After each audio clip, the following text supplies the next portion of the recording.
ਵਾਲੇ ਅਕਰਮ ਦਾ ਹੈ ਵੇਲਾ ਕਰਦੇ ਕਰਮ ਕਰੀਮਾਂ ਦਾ ਵਾਸਤਾਈ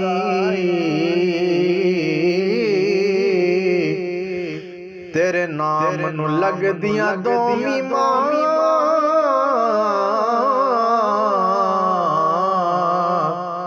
ਸ਼ਨਾ ਵਾਲੀਆਂ ਮੀਮਾਂ ਦਾ ਵਾਸਤਾਈ ਤੇ ਲਾਲ ਅਲੀ ਦੇ ਲਾਡਲੇ ਹੈਣ ਜਿਹੜੇ ਉਹਨਾਂ ਦੋਵਾਂ ਕਰੀਮਾਂ ਦਾ ਵਾਸਤਾਈ ਅੱਜ ਭਰ ਦੇ ਝੋਲੀਆਂ ਸਾਡੀਆਂ ਤੈਨੂੰ ਮਾਈ ਹਲੀਮਾ